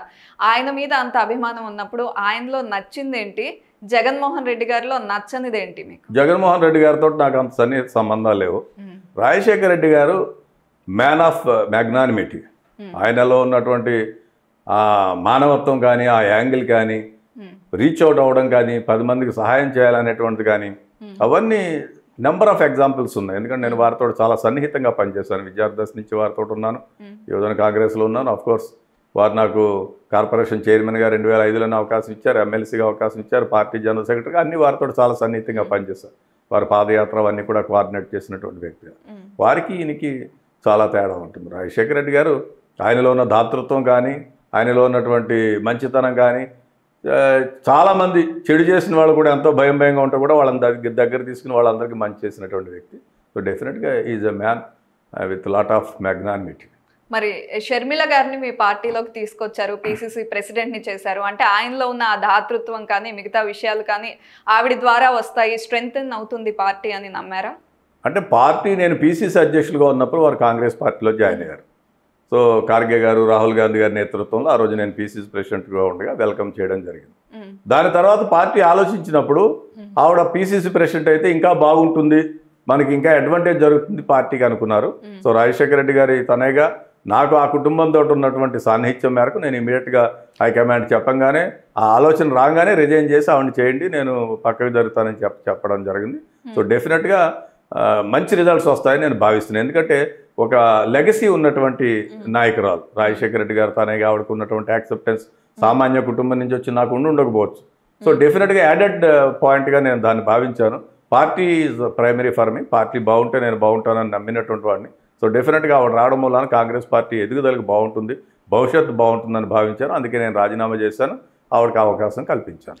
రైట్. కానీ షర్మిల గారు పార్టీలోకి వచ్చిన తర్వాత పదే జగన్మోహన్ రెడ్డి గారిని ఓన్లీ హత్య కేసు, వివేకానంద గారి హత్య కేసు గురించి మాట్లాడుతూ అదే విషయాలు టార్గెట్ చేస్తూ వెళ్తున్నారు. అది ఎంతవరకు ప్లస్ అవుతుంది అనుకుంటున్నారు పార్టీకి? అది ఆవిడ ఆ క్వశ్చన్ మీరు ఆవిడని అడగవలసిన క్వశ్చన్. మీ పార్టీలోనే ఉన్నారు, మీ పార్టీ ప్రెసిడెంట్ కాబట్టి. డెఫినెట్గా పార్టీకి ఆవిడ రావడం వల్ల లాభం జరిగింది. పార్టీకి ఆవిడ రావడం వల్ల మా పర్సంటేజ్ ఆఫ్ ఓట్ బ్యాంక్ పెరుగుతుంది. మీరు డబ్బాలు ఇప్పిన తర్వాత జూన్ 4 తర్వాత తెలుస్తుంది. డెఫినెట్గా ఒక నిశ్శబ్ద విప్లవం ఉంది, ఓటర్లో ఒక మార్పు వచ్చేటువంటి పరిస్థితి ఉంటుంది. ఎందుకంటే నేను గడిచిన నెల రోజులుగా ఇక్కడ తిరుగుతున్నాను. ఈ రోజు కూడా నేను ద్వారకా తిరుమలకి వెళ్ళినప్పుడు పేదవాళ్ళు కలిసి చెప్పారు, హస్తం గుర్తు కాంగ్రెస్ పార్టీ ఇందిరమ్మ, మేము కాంగ్రెస్గా ఓట్లేస్తాము, ఈసారి కాంగ్రెస్ రావాలి బాబు అంటున్నారు. So there is a change. ప్రజలందరూ కూడా అన్నిసార్లు కూడా ఒకటే విధంగా ఉండరు, వాళ్ళ మనసులు మనస్తత్వాలు మారుతూ ఉంటాయి. ఎందుకంటే లేకపోతే ప్రజాస్వామ్యం ఇంతకాలం ఉండేది కాదు. సో మారుతూ ఉంటుంది. Definitely it's revolving towards Congress party. ఒక నిశ్శబ్ద విప్లవం ఉంది, నిశ్శబ్ద ఓటర్ ఉన్నాడు, కాంగ్రెస్ పార్టీకి అడ్వాంటేజ్ అవుతుంది. అయితే ఇదే 2019లో చంద్రబాబు నాయుడు గారి పాలన అంతా చూశారు. 2019లో వాళ్ళు ఒక తీర్పునిచ్చారు. అప్పుడు డిపాజిట్లు కూడా రాలేదు కాంగ్రెస్ పార్టీ నుండి ఎవరైతే బరిలో ఉన్నారో వారికి. కానీ ఈ 5 ఏళ్లలో ఏం తేడా వచ్చింది అంటే ఏం మర్చిపోయి ఉంటారు ప్రజలు? ఏం చేంజ్ వచ్చింది కాంగ్రెస్ పార్టీలో? 5 సంవత్సరాలు చంద్రబాబు నాయుడుని చూశారు, 5 సంవత్సరాలు జగన్మోహన్ రెడ్డిని చూశారు. వీళ్ళిద్దరిని చూసిన తర్వాత ఈ 2 రాజకీయ పార్టీలు, 2 ప్రాంతీయ పార్టీలు, కుటుంబ పార్టీలు, వాళ్ళ నుంచి ఈ దేశానికి కానీ ఈ రాష్ట్రానికి కానీ లాభం జరగదని ప్రజలు విశ్వసించారు. ఎందుకంటే ఏదైతే 2004 నుంచి 14 వరకు స్కీమ్స్ ఉన్నాయో అవే ఏదైనా ఎక్స్టెండ్ చేసి ఉండాలి. రాజీవ్ ఆరోగ్యశ్రీని కాంగ్రెస్ పార్టీ పెట్టింది, ముస్లిం రిజర్వేషన్స్ కాంగ్రెస్ పార్టీ పెట్టింది, SC ST sub plan Congress party పెట్టింది, ఫీజు రీఎంబర్స్మెంట్ కాంగ్రెస్ పార్టీ పెట్టింది, జాతీయ స్థాయిలో జాతీయ ఉపాధి గ్రామీణ హామీ పథకం కాంగ్రెస్ పెట్టింది, రైట్ టు ఇన్ఫర్మేషన్ కాంగ్రెస్ పెట్టింది, రైట్ టు ఎడ్యుకేషన్ కాంగ్రెస్ పెట్టింది, ఫుడ్ సెక్యూరిటీ యాక్ట్ కాంగ్రెస్ పెట్టింది. వాట్ నాట్ 2004 నుంచి 14 వరకు ఈ దేశం కోసం ఈ రాష్ట్రం వరకు ఇవన్నీ కాంగ్రెస్ చేసింది. ఏం చేశారు చెప్పానండి చంద్రబాబు నాయుడు గారు? ఏం చేశారు చెప్పానండి జగన్మోహన్ రెడ్డి గారు? దీనికి ఫర్దర్గా ఎక్స్టెన్షన్ ఏదైనా ఇచ్చి ఉండొచ్చు. కానీ ఇప్పుడు అప్పుడు ఉన్నటువంటి ఫీజు రీఎంబర్స్మెంట్ అంత పర్పస్ సర్వే కావట్లేదు. ఇవాళ అమ్మఒడి జనం అంతా గోల పెడుతున్నటువంటి పరిస్థితి. స్కీమ్స్ లేబులింగ్ ఏదైనా మార్చి ఉండొచ్చు, కానీ వెల్ఫేర్ కాంగ్రెస్ చేసింది. అప్పుడు మేము ఇందిరమ్మ అనేటువంటి కాన్సెప్ట్ తీసుకుని ఒక గ్రామాన్ని యూనిట్గా తీసుకుని ఆ గ్రామంలో కావాల్సినటువంటి మౌలిక సదుపాయాలు అంటే గ్రామానికి స్కూల్ కావాలి, గ్రామానికి ఒక చిన్న సబ్ సెంటర్ కావాలి, గ్రామానికి ఇన్ఫ్రాస్ట్రక్చర్ రోడ్స్ కావాలి, ఇవన్నీ డెవలప్ చేసింది కాంగ్రెస్ పార్టీ ఉంటుంది. ఇల్లు కట్టాం. ఈవేళ వరకు 10 సంవత్సరాలు వీళ్ళు ఇల్లు కట్టలేకపోయారు. ఇందిరమ్మ ఇల్లు ఇప్పుడు సెంటున్నర ఇవ్వడానికే జగన్మోహన్ రెడ్డి గారు ఈ 5 ఏళ్లలో ఏమి కట్టలేకపోయారు. లక్షల ఇల్లు కాంగ్రెస్ పార్టీ ఆనాడు రాజశేఖర రెడ్డి గారు, మా రోసయ్య గారు, కిరణ్ కుమార్ రెడ్డి గారు ఉన్నప్పుడు కాంగ్రెస్ పార్టీ 10 ఏళ్లలో చేసింది. సో డెఫినెట్గా ఇవన్నీ కూడా మా దగ్గర మేనిఫెస్టో అనేటువంటిది పార్టీ జాతీయ స్థాయిలో తీసుకునేటువంటి నిర్ణయాలు బట్టి ఉంటుంది. మన్మోహన్ సింగ్ గారు, సోనియా గాంధీ గారు వాళ్ళు తీసుకున్నటువంటి నిర్ణయాలు మా నేషనల్ మేనిఫెస్టోని ఇంప్లిమెంట్ చేయడమే ఎవరు ముఖ్యమంత్రులుగా ఉండగా. సో డెఫినెట్గా అవన్నీ కూడా కాంగ్రెస్ పార్టీ మంచి వెల్ఫేర్ స్కీమ్స్ పెట్టింది. ఇప్పుడు జనం రియలైజ్ అవుతున్నారు అటువంటి స్కీమ్స్ ఉంటే బాగుండు, కాంగ్రెస్ పార్టీ ఇటువంటిది పేదవాడికి చేయగలుగుతుంది. అప్పుడు మా దగ్గర రకరకాల కార్పొరేషన్ ఉండేది. బీసీ కార్పొరేషన్ ఉండేది, లోన్స్ ఇచ్చేవాళ్ళం. ఎస్సీ కార్పొరేషన్ ఉండేది, లోన్స్ ఇచ్చేవాళ్ళం. ఎస్టీ కార్పొరేషన్ ఉండేది, మైనారిటీస్ ఫైనాన్స్ కార్పొరేషన్ ఉండేది. ఈ కార్పొరేషన్స్ అన్ని డమ్మీ అయిపోయాయి. కార్పొరేషన్స్ అన్ని ప్లెడ్జ్ చేసి లోన్స్ తీసుకుని 12 లక్షల కోట్ల రూపాయల డిఫిసిట్లో ఉంది ఈ రాష్ట్రం. ఒక ప్రభుత్వం 12 లక్షల కోట్ల రూపాయల డిఫిసిట్ అంటే just imagine total number of ఎవరో పీపుల్ ఉన్నారో వేస్తే ఒక్కొక్కటి మీద ఎంత తల మీద ఎంత అప్పు ఉంది అనేటువంటి తెలుసు. సో వైబిలిటీ లేదు, ఫీజిబిలిటీ లేదు, అడ్మినిస్ట్రేటివ్ క్యాపబిలిటీస్ లేవు, కెపాసిటీ లేవు, పోలవరం లేదు, ఇంకోటి లేదు, ఏమీ లేదు, డెవలప్మెంటల్ యాక్టివిటీ ఏమీ లేదు, కనీసం రోడ్లు కూడా లేదు. మీరు ఈవేళ ఇది చూస్తున్నారు కాబట్టి ఇంకా ఈ మాత్రం రాగలిగారు. 6 నెలల క్రితం ఈ ప్రాంతానికి వస్తే మీ నడువులు పడిపోయేటువంటి పరిస్థితి. ఓకే, ఈ 6 నెలల్లో మేనేజ్ చేశారా ఏమన్నా? డెఫినెట్ గా కొంతవరకు చేసుకున్నాడు ఎలక్షనీరింగ్ బట్టి. బట్ ప్రజలైతే నమ్మాలి కదా, ప్రజలైతే నమ్మాలి కదా. సో ఇవన్నీ ఉంటాయి. సో డెఫినెట్ గా ప్రగతి శూన్యం, అభివృద్ధి శూన్యం, ఈ రెండింటినీ దృష్టిలో పెట్టుకుని ప్రజలు ఒక నిర్ణయం తీసుకుంటారు. అయితే ఓవరాల్ గా కాంగ్రెస్ పార్టీ విషయానికి వస్తే తెలంగాణలో చూసాం, కర్ణాటకలో చూసాం, స్ట్రెంగ్త్ పెంచుకుంటూ వచ్చారు. ఒక ఊపు వచ్చింది ప్రజల్లో, ఒక వేవ్ లాగా వచ్చి కాంగ్రెస్ పార్టీని గెలిపించారు. అదే పరిస్థితి ఇక్కడ ఉందా అని అడిగితే డెఫినెట్గా ఏపీలో డెఫినెట్గా నేను కర్ణాటక ఎలక్షన్స్కి ఇన్ఛార్జిగా పనిచేస్తాను. అప్పుడు ఆల్ ఇండియా సెక్రటరీగా ఉండేవాడిని. తెలంగాణ ఎన్నికలప్పుడు పీసీసీ ప్రెసిడెంట్ అయిన అక్కడ కూడా పనిచేశాను. 2 రాష్ట్రాలలో నాకు సన్నిహిత మిత్రులు ఉన్నారు. అక్కడ ఉన్నటువంటి ముఖ్యమంత్రులు కానీ, ఉప ముఖ్యమంత్రులు కానీ, మంత్రులు కానీ. కర్ణాటకలో ఆ రోజు నేను ప్రెడిక్ట్ చేసినప్పుడు ఆన్ రికార్డ్ నేను టీవీలకి చెప్తే ఎవరు నమ్మలేదు. తెలంగాణలో చెప్పినప్పుడు కూడా ఎవరు నమ్మలేదు. ఆంధ్రప్రదేశ్లో కూడా చెప్తాం, definitely Congress is going to come back in Andhra Pradesh. ఎందుకంటే సదరన్ ఇండియాలో గాంధీ నెహ్రూ కుటుంబానికి ఉన్నటువంటి ఫెమిలియారిటీ అటువంటిది. ఇందిరమ్మ అంటే పేద ప్రజలందరూ కూడా, రైతాంగం కానీ పేద ప్రజలు కానీ వాళ్ళందరూ కూడా చాలా నెత్తిన మెట్టుకునేటువంటి పరిస్థితి. ఆ నేపథ్యంలో కర్ణాటకలో వచ్చింది, తెలంగాణలో వచ్చింది, వై నాట్ ఇన్ ఆంధ్రప్రదేశ్? డెఫినెట్గా ఆంధ్రప్రదేశ్ కూడా వస్తుందని మేము భావిస్తాం. అయితే కొంతవరకు కర్ణాటకది గెస్ట్ చేయగలిగారు, కొంతవరకు తెలంగాణది కూడా గెస్ట్ చేయగలిగారు, అటువైపే గెలుపుందేమో అని. కానీ ఏపీలో ఆ దిశగా అంటే ప్రజల్లోకి మీరు చెప్తున్న విషయాలు కానీ, ఇక్కడ డెవలప్మెంట్స్ ఏమీ జరగలేదనే విషయాలు కానీ, మీ మేనిఫెస్టో కానీ అంత స్ట్రాంగ్గా తీసుకెళ్ళగలుగుతున్నారా నాయకులు? డెఫినెట్గా అండి, ప్రజలు చాలా తెలివైన వాళ్ళు, విజ్ఞులు. ఎస్పెషల్లీ రాజమండ్రి అంటే నన్నయ్య గారు, టంగుటూరు ప్రకాశం పంతులు, హేమహేమిలు పుట్టినటువంటి ప్రదేశం. This is the cultural capital of Andhra Pradesh. ఇక్కడ హిస్టారికల్గా కల్చరల్ క్యాపిటల్, ఇక్కడ ఎంతోమంది పెద్ద పెద్ద వాళ్ళు ఉన్నటువంటి పరిస్థితి. వీళ్ళకి అన్ని విషయాలు తెలుసు, మనం ఏం చెప్పక్కర్లేదు. గోదావరి జిల్లా ప్రజలందరూ కూడా తెలివైన వాళ్ళు. వాళ్ళ డెసిషన్ ఎట్టుంటే రాష్ట్రం డెసిషన్ అట్టే ఉంటుంది. సో డెఫినెట్గా ఇక్కడ ప్రజల విజ్ఞులు, అన్నీ తెలుసున్న వాళ్ళు. జరుగుతున్నటువంటి 5 సంవత్సరాలు చంద్రబాబు నాయుడు పరిపాలన గురించి తెలుసు, జరిగినటువంటి ఇప్పుడు జగన్మోహన్ రెడ్డి గారి పరిపాలన గురించి తెలుసు. రెండు బేరూజు చేసుకుని వచ్చేటువంటి ఎన్నికలు 13వ తేదీన తప్పనిసరిగా కాంగ్రెస్ పార్టీగా ఓటేస్తారని నేను భావిస్తున్నాను. రైట్. కానీ మొన్న మధ్య జగన్మోహన్ రెడ్డి గారు ఒక టీవీ ఇంటర్వ్యూ ఇస్తూ మా చెల్లి నాకు ఆపోజిట్గా వచ్చినందుకు కానీ, వేరే పార్టీలో ఉన్నందుకు కానీ, పోటీ చేస్తున్నందుకు కానీ నాకు బాధ లేదు, కానీ తనకి డిపాజిట్ కూడా రాదు, అందుకే నేను కాస్త బాధపడుతున్నా అన్నారు. అంటే క్లియర్గా ఓడిపోతుంది అని చెప్తున్నారు. అది చూసిన తర్వాత చూసారా మీరు? జగన్మోహన్ రెడ్డి గారి మదరు విజయమ్మ గారు మాకు చాలా సన్నిహితం. అంటే నేను నాకు రాజశేఖర రెడ్డి గారు అంటే తండ్రితోడు సమానం, విజయమ్మ గారు తల్లితోడు సమానం. అదే విజయమ్మ గారిని అనకాపల్లిలో నిలబెట్టినప్పుడు ఏం జరిగింది? ఓడిపోయారు కదా పార్లమెంట్. రాజకీయాల్లో గెలుపోవటంలో రకరకాలుగా ఉంటాయి, అదేం పెద్ద ఇష్యూ కాదు. ఆయనకి ఏదైనా అభిమానం, అభిప్రాయాలు ఉంటే డెఫినెట్గా వాళ్ళిద్దరూ చూసుకోవాల్సినటువంటిది కుటుంబ బాంధవ్యాలు. బట్ పొలిటికల్గా ఆవిడ ఎందుకు వచ్చారు కాంగ్రెస్ రాజకీయాల్లోకి? ఈ దేశంలో రాహుల్ గాంధీ గారిని ప్రధానమంత్రి చేయాలనేటువంటిది రాజశేఖర రెడ్డి గారి కోరిక. రాజశేఖర రెడ్డి గారు కోరికను తీసుకుని రాహుల్ గాంధీ గారు దేశానికి ప్రధానమంత్రి అయితే ఈ రాష్ట్రానికి ప్రత్యేకత రైతు హోదా ఇస్తానని రాహుల్ గాంధీ గారు చెప్పారు. సో రాహుల్ గాంధీ గారు ప్రధాని అయితే మనకి ఏపీకి స్పెషల్ కేటగిరీ స్టేటస్ కానీ, విభజన హామీల అమలు కానీ ఇవన్నీ జరుగుతాయి. తద్వారా ఈ రాష్ట్ర ప్రజలకి లబ్ధి చేయొచ్చు అనేటువంటి ఆకాంక్షతో నేను వచ్చాను, నేను అందుకనే కాంగ్రెస్లో పనిచేస్తున్నానని చెప్పారు. సో డెఫినెట్గా అది చాలా ముఖ్యమైనటువంటి స్టేట్మెంట్ అది. రైట్. అయితే మొత్తానికి కాంగ్రెస్ పార్టీలో ఉన్న ముఖ్య నాయకులంతా కూడా ఎంపీ స్థానానికే ఎక్కువగా పోటీ పడుతున్నారు. ఎక్కువగా స్ట్రెంగ్త్ ఉన్న వాళ్ళు కానీ, ఫేస్ వాల్యూ ఉన్న వాళ్ళు కానీ, సీనియర్ నాయకులు కానీ అసెంబ్లీ స్థానాల కన్నా ఎంపీ స్థానాల మీదే గురిపెట్టారు. అంటే ఒక క్లారిటీ వచ్చేసిందా, అసెంబ్లీకి పోటీ పడడం కన్నా ఎంపీలు గెలిస్తేనే మన స్ట్రెంగ్త్ పెరుగుతుంది అని? పార్టీ ఏది ఆదేశిస్తే అది చేస్తాం. నేనైతే కంటెస్ట్ చేయాలని కూడా ఆలోచనలో లేదు. పార్టీ చెప్పింది ఇక్కడ నుంచి చేయమని చెప్పింది. సో పార్టీ ఏది నిర్ణయిస్తే దానికి కట్టుబడేటువంటి పరిస్థితి, సంస్కృతి ఉన్నటువంటి వాళ్ళు. అసెంబ్లీకి కూడా చాలా మంచి సీనియర్ నాయకులు చాలా చోట్ల పోటీ చేస్తున్నారు. సో డెఫినెట్గా వాళ్ళు కూడా విన్ అవుతారు. ఇందాకనే రకరకాల ఛానల్లో వస్తున్నాయి, మడకసిర, అదేవిధంగా మాకు పోలవరం, మస్తానవల్లి గారు గుంటూరు నుంచి, ఇలా చాలామంది బలమైనటువంటి అభ్యర్థులు ఉన్నారు. పాడేరులో బలమైన అభ్యర్థులు ఉన్నారు. రకరకాల జిల్లాల్లో రకరకాల సీనియర్ లీడర్స్ అందరూ కూడా నిలబడ్డారు. వాళ్ళందరూ కూడా చాలా బలంగా ఉన్నారు.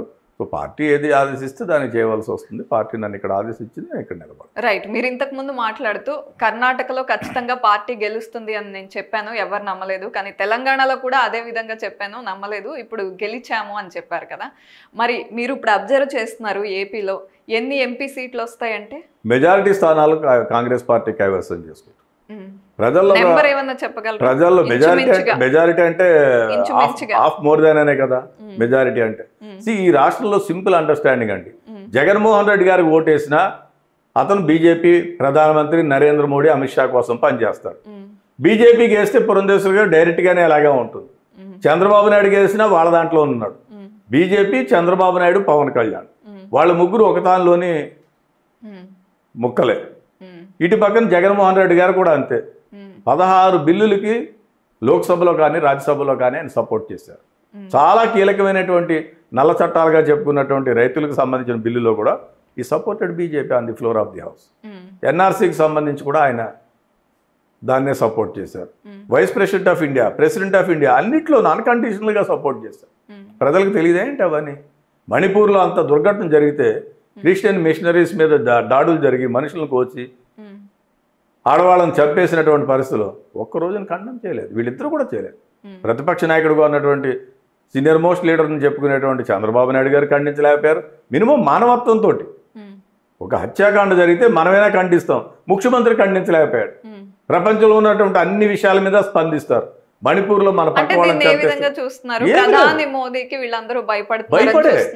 భయపడే ఇద్దరు బెయిల్ మీద ఉన్నారు, ఇద్దరు జైలుకి వెళ్ళారు. That is the issue, that's all. Bharatiya Janata party ఈ దేశంలో ఒక పథకం ప్రకారం టెర్రరైజ్ చేస్తున్నటువంటి విషయం మనకు తెలుసు. సపోజ్ మన రాష్ట్రంలో కొంతమంది వేరే రాజకీయ పార్టీలు ఎంపీలుగా ఉన్నప్పుడు వాళ్ళని ఈడీ, ఇన్కమ్ ట్యాక్స్ రైట్స్ జరిగాయి, సిబిఐ కేసులు పెట్టారు. బీజేపీకి వెళ్ళంగానే ఇమీడియట్గా వాళ్ళు కమండలంలో నీళ్లు చల్లారు, వాళ్ళంతా పరిశుద్ధులయ్యారు. వాళ్ళందరూ వేళ ఎమ్మెల్యే క్యాండిడేట్లు, ఎంపీ క్యాండిడేట్లు భారతీయ జనతా పార్టీ. మీరు నా దగ్గరికి రావడానికి ముందు ఒక ఎంపీ క్యాండిడేట్ ఉన్నాడు, వెళ్ళబోయే చోట ఇంకో ఎమ్మెల్యే క్యాండిడేట్ ఉన్నాడు. వీళ్ళందరూ ఎట్లా అయిపోతారు ప్రజాస్వామ్యంలో? How it is possible? ఒక పార్టీలో ఉన్నప్పుడు సిబిఐ వాళ్ళ మీద రైడ్ చేస్తుంది, ఇన్కమ్ ట్యాక్స్ రైడ్ చేస్తుంది, ఈడీ కేసులు పెడుతుంది. భారతీయ జనతా పార్టీ జాయిన్ అవ్వగానే వాళ్ళందరూ పునీతులైపోతారు, పతితులైపోతారు. సో డెఫినెట్గా మనం పలు రాష్ట్రాల్లో చూసాం. ఎమ్మెల్యేలను తీసుకున్నారు, ఎంపీలను తీసుకున్నారు. మా దగ్గర మన మహారాష్ట్రలో మాజీ ముఖ్యమంత్రిని ఒక ఆయన తీసుకున్నారు. ఈరోజు రాత్రి రాజీనామా చేశాడు, నెక్స్ట్ డే ఆయనకి రాజ్యసభ అనౌన్స్ చేశారు. ఈ రోజు వరకు ఆయన మీద కేసు ఉంది, ఈ రోజు వరకు ఆయన మీద క్రైమ్ ఉంది. ఈడీ జడ్జిమెంట్ అన్నారు, బెదిరించారు, రాజీనామా చేసి వెళ్తే నెక్స్ట్ డే రాజ్యసభ ఇచ్చారు. అంటే ఆ రాజ్యసభ బీజేపీలోకి వెళ్తే ఈడీ కేసు ఉండదా ఏంటి? అలా వందల మంది, వేల మంది ఈ దేశం. కానీ ఒకసారి చూశారు మోదీ గారి పాలన, కానీ రెండోసారి కూడా ఆయనే రావాలని ఇచ్చారు. మళ్ళీ ఆయనే రావాలని, మళ్ళీ ఖచ్చితంగా మేమే వస్తాం, నేనే ప్రధానమంత్రి అవుతానని కాన్ఫిడెంట్ గా చెప్తున్నారు. ప్రజలు ఇవన్నీ గమనిస్తున్నారు, కానీ పదే పదే బీజేపీ వైపే ఎందుకు చూస్తున్నారు? ఇప్పుడు ఒకసారి అర్థం కాలేదు ప్రజలకి, రెండోసారి కూడా చూశారు, ఇప్పుడు అర్థమైపోయింది. జమ్మూ కాశ్మీర్ ఉంది, 3 ముక్కలు చేశారు. ఏముంది అక్కడ పీస్? జమ్మూ కాశ్మీర్ స్విట్జర్లాండ్లా ఉంటుంది. నేను అక్కడ కార్గిల్లో, లేలో పార్టీ అబ్జర్వర్గా పనిచేస్తాను, నాకు అవగాహన ఉంది. ఎప్పుడూ ఇటువంటి ఇష్యూస్ లేవు. కార్గిల్లో 100కి 90% ఒక రిలీజియన్ ప్రజలు ఉన్నప్పటికీ కూడా దేవర్ ఆల్ మనకన్నా ఎక్కువ ఈ దేశాన్ని ప్రేమిస్తారు, మనకన్నా ఎక్కువ ఈ దేశాన్ని ప్రేమిస్తారు. మరి సడన్గా ఈ చేంజ్ ఏంటి? చేంజ్ అదే వాళ్ళకి ఐడియా లేక 3 ముక్కలు చేశారు, ఏం చేయాలో తెలియక. ఇంటర్నెట్ లేదు జమ్మూ కాశ్మీర్లో. మనం చూసాం, మన అక్కడ నార్త్ ఈస్టర్న్ స్టేట్స్లో జరిగినటువంటి చోట. నేను మణిపూర్కి వెళ్ళాను, కాంగ్రెస్ పార్టీ రాహుల్ గాంధీ గారి జోడో యాత్ర అప్పుడు. బిక్కు మంది జనం ఉన్నారు, మనుషుల కన్నా ఎక్కువ పోలీసులు ఉన్నారు. There is no law and order, there is no safety. ఈ సువిశాల దేశంలో మనకు బతికేటువంటి స్వేచ్ఛ లేదు. ఒక మనిషిగా సిటిజన్ ఆఫ్ ఇండియా అన్నప్పుడు నా హక్కులు నాకు ఉంటాయి. రెండో రిలీజన్ వాడు సెకండ్ గ్రేడ్ సిటిజన్ కాదు. There is no second grade citizen in this society. అందరికీ ఈక్వల్గా ఉంటాయి. భారతీయ పౌరులందరికీ కూడా సేమ్ స్వేచ్ఛ ఉండాలి, సేమ్ స్వతంత్రం ఉండాలి. అటువంటి లేనటువంటి పరిస్థితి, భయభ్రాంతులతో ఉండేటువంటి పరిస్థితి అది ఈ దేశంలో ఉంది. కాంగ్రెస్ పార్టీ ఉన్నప్పుడు ఈనాడు వ్యవస్థలు, ఇప్పుడు రాజ్యాంగ వ్యవస్థలు అయినటువంటి సిబిఐ కానీ, ఈడీ కానీ, ఇన్కమ్ ట్యాక్స్ కానీ, లేకపోతే ఎలక్షన్ కమిషన్ కానీ అన్నీ వాళ్ళు కంట్రోల్ పెట్టుకుని నడిపిస్తుకుంటారు. Including Reserve Bank of India అని కూడా అప్పుడు మనం చూసాం. డిమానిటైజేషన్ జరిగిన తర్వాత there was note from the RBI governor and all. ఒక ఆయన అయితే గవర్నర్ వెళ్ళిపోయిన తర్వాత అనేకమైనటువంటి ఆర్టికల్స్ రాశారు. సో సీరియస్గా తీసుకోవాలి. ఎందుకంటే ఈ దేశం అనేటువంటిది, దేశ భవిష్యత్తు అనేటువంటిది 140 కోట్ల ప్రజలకు సంబంధించి. Whether you may be in the power or out of the power, దేశంలో కంటిన్యూస్గా సేఫ్టీ ఉండాలి, మనందరికీ రక్షణ ఉండాలి, దేశం బాగోవాలి. ప్రపంచ దేశాలతో పోల్చి చూసినప్పుడు మనలో హ్యాపీగా ఉంది. ఎందుకంటే మనతో పాటు స్వాతంత్రం వచ్చిన అనేక దేశాల్లో అనేకమైనటువంటి ఇబ్బందులు పడ్డాయి మన పక్క దేశాలన్నీ. శ్రీలంక లాంటి దేశాన్ని చూసుకున్నప్పుడు వాళ్ళు ప్రెసిడెంట్ ఆఫ్ శ్రీలంక పారిపోయినటువంటి పరిస్థితి. అటువంటి సిచ్యువేషన్ రాకూడదు. ఎందుకంటే వ్యవస్థల మీద ప్రజలకు విశ్వాసం పోకూడదు. భారత రాజ్యాంగం, అంబేద్కర్ గారు ఇచ్చినటువంటి రాజ్యాంగం మీద నమ్మకం ఉండాలి మనకి. రాజ్యాంగ వ్యవస్థల మీద నమ్మకం ఉండాలి. ఇవన్నీ నమ్మకం పోతే, సోషల్ అన్రెస్ట్ వస్తే దేశం అధోగతి పాలయ్యేటువంటి పరిస్థితి ఉంటుంది. కాబట్టి ప్రజలు రియలైజ్ అయ్యారు. మోడీ, అమిత్ షా అనేటువంటి వాళ్ళు ఇద్దరి కోసం పనిచేస్తున్నారు. అంబానీ అదానీలకు సంపదను కూర్చిపెట్టడానిక వీళ్ళే పక్కన ఉన్న గంగవరం పోర్ట్ విశాఖపట్నంలో తీసుకున్నారు, కృష్ణపట్నం పోర్ట్ తీసుకున్నారు, కాకినాడ పోర్ట్ ఇంకొకరు ఏంటి ఇదంతా? ఈ పోర్ట్స్ తీసుకోవడం ఏంటి? ఈ ప్రైవేటైజేషన్ ఆఫ్ ఎయిర్పోర్ట్స్ ఏంటి? ఇవన్నీ చేస్తే ఏమవుతుంది? రేపటి థ్రెట్ వచ్చేటువంటి పరిస్థితి ఉంటుంది. విశాఖపట్నంలో స్టీల్ ప్లాంట్ ఉంది, ఇందిరాగాంధీ గారు ఫౌండేషన్ వేశారు. ఓకే, 33,000 ఎకరాల ప్రాపర్టీ, 3 లక్షల కోట్ల రూపాయల ప్రాపర్టీ. దాన్ని ప్రైవేటైజేషన్ చేస్తారు. దానికి గవర్నమెంట్ ఆఫ్ ఇండియా చేయూతనిచ్చి సాయం ఇస్తే ఈ సదరన్ ఇండియాలోనే ఎక్కడా లేనటువంటి న్యాచురల్ పోర్ట్ అది. ఎందుకంటే వైజాగ్ సీ పోర్టు దగ్గర ఉన్నటువంటిది. దాన్ని కూడా ఇది చేశాడు. స్టీల్ ఎంత ముఖ్యమైనది మనిషికి జీవితంలో. ఇల్లు కట్టుకోవాలన్నా అనునిత్యం మనకు కావాల్సినటువంటిది. అటువంటి వైబుల్ ప్రాపర్టీని కూడా పప్పు బెల్లాలకు అమ్మేయాలని చెప్పి ముఖ్యమంత్రి, ప్రధానమంత్రి అనుకున్నాడు. ఎస్పెషల్లీ సదరన్ ఇండియాలో ఉన్నటువంటి డెవలప్మెంట్ అంతా కూడా నాశనం పట్టించేటువంటి పరిస్థితి. I don't know why it is happening. అయితే ఈ బీజేపీ విధి విధానాల మీద మీకేం నచ్చదు? అసలు వాళ్ళు చేసే విధానాల్లో మీకు బాగా తీవ్రంగా ఖండించాలి అని తీవ్రంగా ఖండించవలసినటువంటిది ఈ దేశంలో సర్వమానవ సమానత్వం, సౌభ్రాతృత్వం అనేటువంటిది ముఖ్యం. You may have some belief in your religion is a private issue, caste is a private issue. ఇక్కడ మన ఇద్దరి మధ్యని నన్ను మీరు ఇంటర్వ్యూ చేస్తున్నారు, నేను మీకు సమాధానం చెప్తాను. సో ఇటువంటి నేపథ్యంలో ఈ ప్రజలందరి మీద కావాలని చెప్పి ఒక మతాన్ని రుద్దాలని, రెండో మతాన్ని ఇది చేయాలి, సెక్యులర్గా ఉండాలి. ఈ దేశంలో మనం రాసినప్పుడు ఈ దేశంలో ఉన్నటువంటి ప్రజలందరూ కూడా ఉండాలనే కదా మనం ఆలోచించాం. ఈ దేశ స్వాతంత్ర సంపార్జన కోసం అందరూ పనిచేశారు. ఒక వర్గం ఏం పనిచేయలేదు. ఆర్ఎస్ఎస్ ఎప్పుడు పనిచేయలే, బీజేపీ సంఘ పరివార్ ఎప్పుడు పనిచేయలే, బీజేపీ ఎప్పుడు పనిచేయలే. They have never contributed anything, rather they supported the British. It is there on the record. So వాళ్ళంతా గాంధీ గారిని చంపినటువంటి వాళ్ళు గాడ్సే వారసులు, మేము గాంధీ గారి వారసులు, అంతే difference. There is only simple difference. ఈ దేశంలో ఉన్నటువంటి కాంగ్రెస్ వాదులందరూ కూడా గాంధీ గారి వారసులు, ఈ దేశంలో ఉన్నటువంటి భారతీయ జనతా పార్టీ వారసులందరూ కూడా గాడ్సే వారసులు. It is up to the country to decide. Rajahmundry parliament నియోజకవర్గం విషయానికి వస్తే, ఒకవైపు కూటమి అభ్యర్థిగా పురంధేశ్వరి గారు పోటీలో ఉన్నారు, ఇంకోవైపు శ్రీనివాస్ గారు ఉన్నారు, మరోవైపు మీరున్నారు. మీరు ఎవరికి పోటీ, ఎవరు మీకు పోటీ? నేనైతే ఇద్దరు నాకు పోటీ కాదని అనుకుంటున్నాను.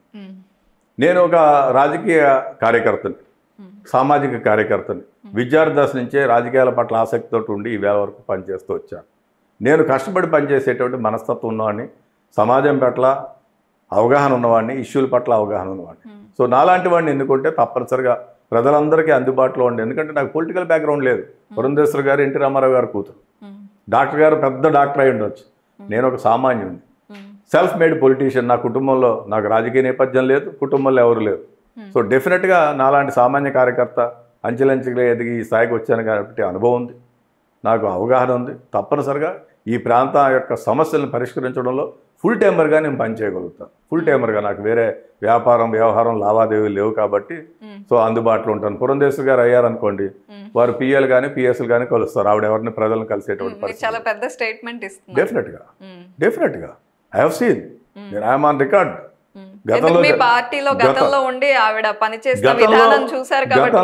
గతంలో జరిగినటువంటి అన్ని నియోజకవర్గాలు తెలుసుకున్నాం. విశాఖపట్నం వెళ్తే చెప్తారు ఏంటనేటువంటి. అదేవిధంగా డాక్టర్ గారు ఉన్నారనుకోండి, ఆయనకి రాజకీయ అవగాహన లేనటువంటి వ్యక్తి. Maybe good doctor, is also close friend of mind. So good doctor, కానీ రాజకీయం అనేటువంటిది అంత ఈజీ కాదు. ఒక షాడో కింద ఉండి నువ్వు నడిపించేటువంటిది కాదు. ఇండివిజువాలిటీ ఉండాలి, కష్టపడి చేయాలి. Delivery mechanism is very important. Reach అవ్వాలి, సొల్యూషన్ వెతకాలి. సో ఈ రెండు నేను చేయగలుగుతాను డెఫినెట్గా. సో ప్రజలు ఆ విధంగా ఆలోచించుకోవాలి. అందుబాటులో ఉండేటువంటి వ్యక్తి, పిలిస్తే పలికేటువంటి వ్యక్తి, ఇష్యూస్ పట్ల అవగాహన ఉన్నటువంటి వ్యక్తి, పరిచయాలు ఉన్నటువంటి. నాకు ఉన్నటువంటి ఎక్స్పోజర్లో రకరకాల రాష్ట్రాల్లో పనిచేసినటువంటి అనుభవం ఉంది. పార్టీలో ర్యాంక్ అండ్ ఫైల్ తోటి పరిచయం ఉంది. ఈవేళ నేను Congress party highest policy decision making body సిడబ్ల్యూసీలో సభ్యుడిగా ఉన్నాను. ఈ దేశంలో ఉన్నటువంటి 60-70 మంది కాంగ్రెస్ సీనియర్ లీడర్స్లో ఒకటిగా నాకు పార్టీ అవకాశం ఇచ్చింది. సో డెఫినెట్గా రేపు కేంద్రంలో కాంగ్రెస్ పార్టీ అధికారంలోకి వస్తే I can call the shots. నాకు మంచి పరిచయాలు ఉన్నాయి. వాళ్ళందరినీ తీసుకుని వచ్చి నా యొక్క ప్రాంతాన్ని, ఈ ప్రాంతాన్ని, ప్రజల సమస్యలని పరిష్కరించడం కోసం నేను కృషి చేస్తాను. రైట్. అయితే ప్రత్యేక హోదా మీద మీ స్టాండ్ ఏంటి? డెఫినెట్గా కాంగ్రెస్ పార్టీ ప్రత్యేక హోదా ఇస్తుంది. నేను పిసిసి ప్రెసిడెంట్గా ఉన్నప్పుడే ఛత్తీస్గఢ్లో జరిగినటువంటి కాంగ్రెస్ పార్టీ ప్లీనరీ సమావేశంలో పొలిటికల్ రెజల్యూషన్లో 40వ పాయింట్గా కాంగ్రెస్ పార్టీ ఆనాడు పెట్టడం జరిగింది. సబ్జెక్ట్స్ కమిటీ అని ఉంటుంది, సబ్జెక్ట్స్ కమిటీలో డిస్కస్ చేసాము. దాంట్లో పొలిటికల్ రెజల్యూషన్లో పెట్టడం జరిగింది. ఈ రాష్ట్రానికి ప్రత్యేక తరగతి హోదా ఇవ్వడం తథ్యం. రాహుల్ గాంధీ గారు ఆల్రెడీ భారత్ జోడో యాత్రలో కానీ, తిరుపతి వచ్చినప్పుడు కానీ, గుంటూరు వచ్చినప్పుడు కానీ చెప్పారు. డెఫినెట్గా మేము ప్రత్యేక తరగతి హోదా ఇస్తాం. ఈ దేశంలో కాంగ్రెస్ అధికారంలోకి వచ్చిన వెంటనే, ఇండియా అలయన్స్ బ్లాక్ అధికారంలోకి వచ్చిన వెంటనే మేము సంతకం పెడతాం. ప్రప్రథమ సంతకం అన్నారు, ఆయన పెట్టి చూపిస్తారు. రైట్. ఇంతకు ముందున్న ఒక ముఖ్యమంత్రి గారేమో ప్రత్యేక హోదా సాధ్యం కాదు, ప్రత్యేక ప్యాకేజ్ తీసుకుందాం, అది కొంతవరకు మనకు ఉపయోగపడుతుందని మాట్లాడారు. ఇప్పుడు తర్వాత వచ్చిన ముఖ్యమంత్రి మాత్రం దాని గురించి అసలు ఊసే లేదు, ఏమీ మాట్లాడలేదు. కానీ మీరు మాత్రం ఖచ్చితంగా ప్రత్యేక హోదా సాధిస్తాం మేము వస్తే అని చెప్తున్నారు. ఏంటి మీ నమ్మకం? ప్రత్యేక హోదా సాధ్యమేనా అసలు? It's a political will. ఏది అసాధ్యం కాదు. ముఖ్యమంత్రి కాదు, కేంద్ర ప్రభుత్వానికి ఇవ్వాలనుకుంటే 5 నిమిషాలు. ఈ దేశంలో ఎక్కడా కూడా చాలామంది చెప్తూ ఉంటారు చట్టంలో పెట్టాలి. There is no president at all. చదువుకున్న వాళ్ళు కూడా, విజ్ఞులు కూడా ఎందుకో అటువంటి తప్పు మాట్లాడుతూ ఉంటారు. ఈ దేశానికి ప్రత్యేక తరగతి హోదా ఇచ్చినటువంటి చోట ఎక్కడా కూడా ఇవ్వలేదు, ఎక్కడా చట్టంలో పెట్టలేదు. It's a political decision to be taken by the government of India. So Congress party తీసుకుంది, చేస్తుంది. That's all. డెఫినెట్గా రాహుల్ గాంధీ గారు అన్న తర్వాత ఇంప్లిమెంట్ చేస్తారు, అది సక్సెస్ అవుతుంది. స్పెషల్ కేటగిరీ స్టేటస్ వస్తే ఇన్వెస్ట్మెంట్స్ వస్తాయి, ఇన్సెంటివ్స్ వస్తాయి, ఇండస్ట్రియలైజేషన్ జరుగుతుంది. విభజిత ఆంధ్రప్రదేశ్ అనేటువంటిది 80 to 90% అగ్రేరియన్ బేస్డ్ ఎకానమీ. ఇక్కడ వ్యవసాయ ఆధారితమే తప్పించి అదర్ యాన్సిలరీ యూనిట్స్ కానీ ఇండస్ట్రీస్ కానీ లేవు. ఇండస్ట్రియలైజేషన్ జరగకపోతే మనకి ఎంప్లాయ్మెంట్ జనరేషన్ ఉండదు. ఎంప్లాయ్మెంట్ జనరేషన్ లేకపోతే పిల్లలకు ఉద్యోగ ఉపాధి అవకాశాలు ఉండవు. ఇవన్నీ రావాలంటే స్పెషల్ కేటగిరీ స్టేటస్ రావాలి. సపోజ్ హిమాచల్ ప్రదేశ్ని తీసుకున్నారు, మన రాష్ట్రానికి చెందినటువంటి బల్క్ డ్రగ్స్ కంపెనీలు అన్నీ కూడా హిమాచల్ ప్రదేశ్లో ఉంటాయి. ఎందుకు అక్కడ పెట్టారంటే ట్యాక్స్ ఇన్సెంటివ్స్ ఉంటాయి, తక్కువలో ప్రొడక్షన్ జరుగుతుంది కాబట్టి ప్రాఫిట్ మార్జిన్ ఎక్కువ ఉంటుంది కాబట్టి వాళ్ళు అక్కడ పెట్టుకున్నారు. సో ఇక్కడ మనం ఇవన్నీ చేసి ల్యాండ్ అలాట్మెంట్ చేస్తే డెఫినెట్గా మనకు ఆ అడ్వాంటేజ్ ఉంటుంది. అది వస్తే క్యాపిటల్ ఫార్మేషన్. ఎకనామిక్స్లో ఒక థియరీ చెప్తుంటే పావర్టీ లీడ్స్ టు పావర్టీ అని చెప్పి, ఈ విషస్ సర్కిల్ ఆఫ్ పావర్టీ అంటారు దాన్ని ఎకనామిక్స్లో. సో పావర్టీతో మనం ఉన్నాం కాబట్టి ఇప్పుడు అది పావర్టీకే పోతూ ఉంటుంది. మనకి అడ్వాన్స్మెంట్ కావాలి, డెవలప్ కావాలి, అయితే మనం సక్సెస్ అయ్యేటువంటి అవకాశాలు ఉంటాయి. సో డెఫినెట్గా ప్రత్యేక తరగతి హోదా అనేటువంటిది that is the only solution for the development of the Andhra Pradesh. Right. Andhra Pradesh గురించి, క్యాపిటల్ గురించి మాట్లాడుకోవాల్సి వస్తే చంద్రబాబు నాయుడు గారు అమరావతి రాజధాని అని చెప్పారు. ఆ తర్వాత వచ్చిన ముఖ్యమంత్రి జగన్మోహన్ రెడ్డి గారు లేదు 3 క్యాపిటల్స్ ఉండాలి, 3 సపరేట్గా ఖచ్చితంగా అభివృద్ధి జరగాలి, ఖచ్చితంగా 3 క్యాపిటల్స్ అనేదంతానే మేము ముందుకెళ్తామన్నారు. మీ స్టాండ్ ఏంటి? మా స్టాండ్ ఆల్రెడీ పిసిసి ప్రెసిడెంట్ గారు రఘువీరారెడ్డి గారు ఉన్నా, నాకన్నా ముందు శైలేంద్రనాథ్ గారు చేసిన, నేను పిసిసి అయినా కూడా high command stand only Amaravati. We are committed for Amaravati. At the same time simultaneous development of all the regions is very important. కాకినాడని డెవలప్ చేసుకోవచ్చు, రాజమండ్రిని డెవలప్ చేసుకోవచ్చు, విశాఖపట్నాన్ని డెవలప్ చేసుకోవచ్చు, కర్నూలు డెవలప్ చేసుకోవచ్చు. సో ఎక్కడెక్కడైతే పొటెన్షియల్ ఏరియాస్ ఉన్నాయో వాటిలన్నింటినీ కూడా డెవలప్ చేసుకోవాలి. సో ప్రధానంగా క్యాపిటల్కి సంబంధించినట్టు వరకు పార్టీ తీసుకున్నటువంటి నిర్ణయం అమరావతికే కాంగ్రెస్ పార్టీ కట్టుబడి. జగన్మోహన్ రెడ్డి గారు ప్రతిపాదించిన ఈ 3 క్యాపిటల్స్ అంశాన్ని ఎలా చూస్తారు? అసలు ఆలోచన ఏ విధంగా చూస్తారు? చాలా ఇమ్మెచ్యూరిటీగా చూస్తాం. క్యాపిటల్ అనేటువంటిది ఎగ్జిక్యూటివ్ క్యాపిటల్ ఒక చోట, లెజిస్లేటివ్ క్యాపిటల్ ఒక చోట ఉండేటువంటి సాధ్యం కాదు. వివిధ రాష్ట్రాల్లో క్యాపిటల్స్ వేరే ఉంటాయి. సపోజ్ జమ్మూ కాశ్మీర్ తీసుకున్నారనుకోండి, వింటర్లో సెషన్ ఒక చోట జరుగుతుంది, చలికి తట్టుకోలేక జమ్మూలో జరుగుతుంది, కాశ్మీర్లో ఒకటి ఉంటుంది. కాశ్మీర్లో ఉండలేము మనం, -20 degrees ఉంటుంది. అలాగా మధ్యప్రదేశ్లో నాగ్పూర్లో ఒక సెషన్ జరుగుతుంది. అది ఓన్లీ టెక్నికల్గా నాగ్పూర్లో సెషన్ జరుగుతుంది కానీ క్యాపిటల్ ఎక్కడ మారలేదు. సో ఒక ఆర్డర్ని మనం, ఒక మినిస్ట్రీ నుంచి ఆర్డర్ వస్తే ఇంప్లిమెంట్ చేయడానికి ఒక చట్టం చేస్తే శాసనసభ, దాన్ని ఇంప్లిమెంట్ చేయడానికి మనకి ఎగ్జిక్యూటివ్ కావాలి. సో అదొక చోట ఇదొక చోట ఉంటే సాధ్యమయ్యేటువంటి పరిస్థితి కాదు, వైబిలిటీ ఉండదు. సపోజ్ మీరు అక్కడ అమరావతిలో లెజిస్లేటివ్ క్యాపిటల్ పెట్టి ఎగ్జిక్యూటివ్ క్యాపిటల్ విశాఖపట్నంలో పెడితే ఇక్కడ తీసుకున్నటువంటి శాసనసభ నిర్ణయాలు అక్కడికి వెళ్ళి ఇంప్లిమెంట్ చేయడం అనేటువంటి కష్టసాధ్యమైనటువంటి. స్టాఫ్, ఎస్టాబ్లిష్మెంటు, ఎక్స్పెండిచర్స్ వీటిలన్నింటినీ కూడా చూడాలి, వైబిలిటీని కూడా చూడాలి. సో డెఫినెట్గా హైకోర్టులు ఉన్నాయనుకోండి, బెంచెస్ ఉన్నాయి, బెంచ్ పెట్టండి, తప్పలేదు ఎక్కడైనా సరే. అన్నయ్య నాగ్పూర్లో ఒక బెంచ్ ఉంటుంది.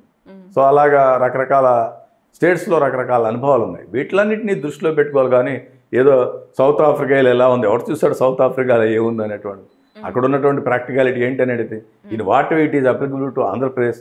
ఆంధ్రప్రదేశ్లో ఉన్న పరిస్థితి ఏంటి? 12 లక్షల కోట్ల డిఫిసిట్లో ఉన్నటువంటి ఆంధ్రప్రదేశ్లో 12 లక్షల కోట్లు 3 క్యాపిటల్ పెట్టి నేను చేస్తానంటే నమ్మశక్యమా? జరిగేదా అవన్నీ? So it is up to the chief minister. మనం రాష్ట్ర ప్రయోజనాలు ముఖ్యం. Today I may be the chief minister, tomorrow I may not be. But వ్యవస్థలు ముఖ్యం, సిస్టమ్ ముఖ్యం. వీటిని దృష్టిలో పెట్టుకు చేయాలి మనం. రైట్. అయితే ఒకవైపు మీ ప్రత్యర్థి పార్టీలను అబ్జర్వ్ చేస్తే, ఒకవైపు కూటమిగా ఏర్పడి 3 పార్టీలు కలిసి వస్తున్నాయి, ఇంకోవైపు ఇప్పటి వరకు అధికారంలో ఉన్న పార్టీ, రూలింగ్ పార్టీ ఒకవైపు, 150 ఎమ్మెల్యే సీట్లు గెలిచిన పార్టీ ఇంకొక వైపు ఉంది. మీ స్ట్రెంగ్త్ ఏంటి అని అడిగితే? మా స్ట్రెంగ్త్ కాంగ్రెస్ పార్టీ మేనిఫెస్టోనే మా స్ట్రెంగ్త్. కాంగ్రెస్ పార్టీ జాతీయ స్థాయిలో పాంచ్ న్యాయ అనేటువంటిది డెసిషన్స్ తీసుకోవడం జరిగింది. దాంట్లో ప్రధానమైనటువంటి బీసీ కులగణన లాంటి ప్రధానమైన అంశాలు.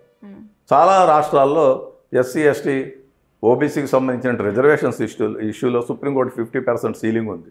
ఆ 50% సీలింగ్ అవసరమైతే ఆయా రాష్ట్ర పరిస్థితులను బట్టి దాన్ని మేము సుప్రీంకోర్టులో, పార్లమెంట్లో అమెండ్ చేసి ఆ సీలింగ్ తీసేటువంటి ఆలోచనలు ఉన్నాం. యువతకి ఉపాధి, 30 లక్షల ఉద్యోగాలు దేశవ్యాప్తంగా ఖాళీగా ఉన్నాయి. వాటిలన్నింటినీ కూడా భర్తీ చేస్తాం. ప్రధానంగా వ్యవసాయానికి సంబంధించి స్వామినాథన్ కమిటీ సిఫార్సులు ఏవైతే ఉన్నాయో వాటిని అమలు చేసి పంటకి గిట్టుబాటు ధర వచ్చే విధంగా, దాని మీద ప్రాఫిట్ వచ్చే విధంగా చర్యలు తీసుకోవడం జరుగుతుంది. వీటిలన్నిటిదే కాకుండా మహాలక్ష్మి అనేటువంటి ఒక పథకాన్ని పెట్టాం. అంటే ప్రతి పేద మహిళకి దేశవ్యాప్తంగా 1 లక్ష రూపాయలు సంవత్సరానికి ఇచ్చాం. అంటే నెలకి 8,333 రూపాయలు. పెరిగిన గ్యాస్ కానీ, వంట సామాన్లు కానీ ఇవన్నీ పెరిగిపోయాయి. మనం 2014తో చూసుకుంటే ఈవేళ ఉన్నటువంటిది కాస్ట్ ఆఫ్ లివింగ్ విపరీతంగా పెరిగిపోయింది. ఎస్పెషల్లీ మధ్యతరగతి. ఈ దేశంలో చాలామందిని మనం నిర్లక్ష్యం చేసేది మధ్యతరగతి కుటుంబాలు. వాళ్ళ యొక్క ఇన్కమ్ స్టాండర్డ్గా ఉంటుంది, ఎక్స్పెండిచర్ పెరిగిపోతుంది. ఈ నేపథ్యంలో వాళ్ళందరూ ఇబ్బంది పడుతున్నటువంటి పరిస్థితి, దాన్ని కూడా అడ్రస్ చేయవలసినటువంటి పరిస్థితి ఉంటుంది. సో వీటిలన్నింటినీ దృష్టిలో పెట్టుకుని రకరకాల స్టేట్లో రకరకాల పాజిటివ్ ప్లాన్స్ ఇచ్చాం. హిమాచల్ ప్రదేశ్లో ఓల్డ్ పెన్షన్ స్కీమ్ అని చెప్పాం, రాజస్థాన్లో 500 గ్యాస్ అని చెప్పాం, తెలంగాణలో బస్ అని చెప్పాం, ఫ్రీ బస్ అని, ఇవన్నీ ఇంప్లిమెంట్ చేస్తుంది. కాంగ్రెస్ పార్టీకి క్రెడిబిలిటీ ఉంది. ఏ రాష్ట్రంలో ఏ ప్రామిసులు ఇస్తే ఆ ప్రామిసులు ఇంప్లిమెంట్ చేసేటువంటి ఘనత ఉంది. 99 ఎన్నికల్లో ఈ రాష్ట్రంలో ఉచిత విద్యుత్ ఇస్తామని చెప్పాం. ఆవేళ ఇదే చంద్రబాబు నాయుడు గారు బట్టలు ఆరేసుకోవడానికి తప్పించి దేనికి సరిపోదని చెప్పాడు. 2004లో అధికారంలోకి వచ్చాక ఆవేళ నుంచి వేళ వరకు ఈ రాష్ట్రంలో ఏ ప్రభుత్వం వచ్చినా ఉచిత విద్యుత్ ఇస్తూనే ఉంది, రైతులను ఆదుకుంటూనే ఉంటుంది. యూపీఏ ప్రభుత్వం ఉన్నప్పుడు 70,000 కోట్ల రూపాయలు రైతు రుణమాఫీ చేసినటువంటి ఘనత కాంగ్రెస్ పార్టీది. సో అదేవిధంగా ఇప్పుడు ఈ రాష్ట్రంలో 2 లక్షల రూపాయల వరకు రుణమాఫీ చేస్తామని చెప్పాం. ఇక్కడ 9 పథకాలను మేము ఆంధ్రప్రదేశ్ కాంగ్రెస్ కమిటీ పెట్టింది. ప్రధానంగా దాంట్లో రైతులకు 2 లక్షల రూపాయల మాఫీ, ఇల్లు లేని నిరుపేదలకు 5 లక్షల రూపాయలు, కేజీ టు పీజీ ఉచిత విద్య, ఇలా కీలకమైనటువంటి అంశాలు కూడా పెట్టడం జరిగింది. ప్రత్యేక తరగతి హోదా, పెన్షన్స్, సోషల్ సెక్యూరిటీ పెన్షన్స్, వృద్ధులకి వాళ్ళకి 4,000 రూపాయలు, వికలాంగులకు 6,000 రూపాయలు. సో ఇలా 9 పథకాలు పెట్టాం. వీటిలన్నింటినీ ప్రజాక్షేత్రంలో తీసుకెళ్తున్నాం. ప్రజలు నమ్ముతున్నారు. ఎందుకంటే కాంగ్రెస్ పార్టీ చెప్పినటువంటి వాగ్దానాలన్నీ కూడా అన్ని రాష్ట్రాల్లో చేసింది, ఈ రాష్ట్రంలో కూడా చేసింది. జగన్మోహన్ రెడ్డి గారు కీలకమైనటువంటి వాగ్దానాలు అనేకం ఇచ్చారు. సపోజ్ సంపూర్ణ మద్య నిషేధం అన్నారు, ఏదైనా జరిగిందా? సంపూర్ణ మద్య నిషేధం అని పెట్టిన తర్వాత విచ్చలవిడిగా వేళ రోజుకి కొన్ని కోట్ల రూపాయలు వాళ్ళకి వ్యక్తిగతంగా ఆదాయం వస్తుందని జనం చెప్పుకుంటున్నారు. It's open secret. సో డెఫినెట్గా ఇటువంటిది కాంగ్రెస్ పార్టీ చేయదు. అదేవిధంగా ఆయన జాబ్ క్యాలెండర్ అని చెప్పారు. యువతకి భవిష్యత్తు ఉంటుంది, ఉద్యోగాలు ఇస్తానన్నారు. ఇప్పటి వరకు ఏ క్యాలెండర్ అయినటువంటి పరిస్థితి. ఈ రాష్ట్రంలో 2,25,000 ఉద్యోగాలు ఖాళీగా ఉన్నాయి. పబ్లిక్ సర్వీస్ కమిషన్ ద్వారా కాంగ్రెస్ పార్టీ అధికారంలోకి వస్తే ఇమీడియట్గా వాటిలన్నిటి కూడా నియమించేటువంటి పరిస్థితి. సో ఈ విధంగా కాంగ్రెస్ పార్టీ మేనిఫెస్టోను తూచా తప్పకుండా ఇంప్లిమెంట్ చేస్తుంది. ఇంప్లిమెంట్ చేయగలిగేవే మేము పెట్టాము. చాలా ఆలోచించాము. జాతీయ స్థాయిలో చిదంబరం గారు చైర్మన్గా, ఈ రాష్ట్రంలో మాకు పళ్ళంరాజు గారు చైర్మన్గా మేనిఫెస్టో కమిటీ చైర్మన్స్గా ఉన్నారు. కూలంకుషంగా పెద్ద పెద్ద నిష్ణాతులందరితో కూడా చర్చించి నిర్ణయాలు తీసుకోవడం జరిగింది. స్టేక్ హోల్డర్స్ అందరితో కూడా మాట్లాడడం జరిగింది. సమాజంలో ఉన్నటువంటి రకరకాల గ్రూప్స్ తోటి మాట్లాడడం జరిగింది. బీజేపీ మేనిఫెస్టో 2 రోజుల క్రితం పెట్టారు, జగన్ గారు 4 రోజుల క్రితం పెట్టారు. మేము ఎప్పుడూ మేనిఫెస్టో అనౌన్స్ చేసినటువంటి పరిస్థితి. సో ఈ దేశంలో ఉన్నటువంటి స్టేక్ హోల్డర్స్ అందరితోనూ మాట్లాడి డెసిషన్స్ తీసుకుని వాళ్ళ యొక్క డిస్కషన్స్, డెలిబరేషన్స్ తర్వాత ఫైనల్ కంక్లూజన్ ఇచ్చింది కాంగ్రెస్ పార్టీ. సో డెఫినెట్గా ప్రజలకు విశ్వాసం ఉంది. కాంగ్రెస్ పార్టీ ఏదైతే చెప్తుందో అది చేస్తుంది, ఏదైతే చేయగలుగుతుందో అదే చెప్తుంది. రైట్. అయితే మెజారిటీ ఎంపీ సీట్లు మాకు వస్తాయి అని చెప్పారు కదా, అదేవిధంగా ఎమ్మెల్యే సీట్లు ఎన్ని గెలుచుకోబోతున్నారు? ఏమైనా అంచనా వేశారా? ఎమ్మెల్యే కూడా ఇంకా సర్వే జరుగుతోంది. పార్టీ ఇన్హౌస్ యాక్టివిటీ ఒకటి జరుగుతూ ఉంటుంది. సో డెఫినెట్గా నేను అనుకోవడం ఇంకా 4-5 రోజుల్లో మాకు దాని మీద కూడా అవగాహన వస్తుంది. సో డెఫినెట్గా యాజ్ అండ్ మ్యాన్ అటువంటిది ఏదో ఉంటే నేను చెప్తాను. బట్ జనంలో people want a change. That's మార్పు అనేటువంటి చేంజ్ కావాలి అనుకున్నప్పుడల్లా టీడీపీ నుండి చేంజ్ కావాలంటే వైఎస్ఆర్సీపీకి వెళ్ళారు. వైఎస్ఆర్సీపీ వద్దు, వైసీపీ మాకు వద్దు అనుకుంటే టీడీపీ వైపు, కూటమి వైపు చూస్తున్నట్లుగా పరిస్థితులు కనిపిస్తున్నాయి. కానీ ఇదంతా టర్న్ అయ్యి కాంగ్రెస్ వైపు చూస్తుందా అంటే ఆ 2 సందర్భాల్లో రాష్ట్రం విడిపోయిన తర్వాత చంద్రబాబు నాయుడు గారు ఏం చెప్పారంటే, నేను చాలా అనుభవజ్ఞుడిని, నాకు ఇవ్వండి, ఈ రాష్ట్రాన్ని నందనవనంగా చేస్తా అన్నారు. ఆయన మీద నమ్మకాలన్నీ పోయాయి. ఒక్క ఛాన్స్ అని జగన్మోహన్ రెడ్డి వచ్చారు. ఒక్క ఛాన్స్ తర్వాత గుద్దుడే గుద్దుడు, బాధుడే బాధుడు జనం చూశారు, అదిరిపోయారు. ఈ చెత్తకు కూడా ట్యాక్స్ వేసినటువంటి ఘనత జగన్మోహన్ రెడ్డిది. దేని మీద లేదు, అన్నిటి మీద ట్యాక్స్ వేశారు. ఈవేళ ఉన్నటువంటి పరిస్థితిలో ల్యాండ్ టైటిలింగ్ యాక్ట్ అనేటువంటి తీసుకొస్తే జనం భయపడిపోతున్నారు. పట్టాదారు పాస్ పుస్తకాల మీద ముఖ్యమంత్రి ఫోటో ఏంటి? రేపు ముఖ్యమంత్రి మారచ్చు, నా భూమి నాకే ఉంటుంది కదా, ఎందుకు ఆయన ఫోటో వేయాలి? దేర్ ఆర్ సర్టెన్ ఇష్యూస్ ఇటువంటివన్నీ కూడా. సో ప్రజలు భయభ్రాంతుల్లో ఉన్నారు. వాళ్ళు అనుకుంటున్నారు కాంగ్రెస్ పార్టీ ఎన్నో సంవత్సరాలు గవర్నెన్స్ ఇచ్చింది, ఎప్పుడు ఇటువంటి ఇండివిజువల్ మోషన్స్ పోలేదు. జగన్ పథకం గవర్నమెంట్ పథకం అది. ఇప్పుడు మోడీ గారు కూడా అంటున్నారు Modi guarantee, Modi guarantee, it's a prime minister. మేము పెట్టాం PM prime minister Rozgar Yojana. Whoever may be the prime minister కదా, prime minister Rozgar Yojana. Modi guarantee అని ఆయన అంటాడు, జగన్ గ్యారంటీ అని ఈయన అంటాడు, చంద్రబాబు గ్యారంటీ అని. వీళ్ళ సొంత డబ్బులు ఏమైనా ఇస్తున్నారా? వీళ్ళ ప్రాపర్టీలు రేజ్ చేసి ఇస్తున్నారా? ట్యాక్స్ పేయర్స్ మనీ ఇదంతా కూడా. సో డెఫినెట్గా అటువంటి అనాలోచితమైనటువంటి నిర్ణయాలు తీసుకున్నారనే ప్రజలు వాళ్ళిద్దరిని కూడా రిజెక్ట్ చేసేటువంటి పరిస్థితి కాంగ్రెస్ పార్టీని ఆశీర్వదిస్తారు. రైట్ అండి. అంటే ఈ రిజల్ట్స్ వచ్చిన తర్వాత మీ నమ్మకం ఎంతవరకు నిజమవుతుంది అనేది చూద్దాము. Thank you so much for your time. All the best. Thank you అండి. నమస్కారం.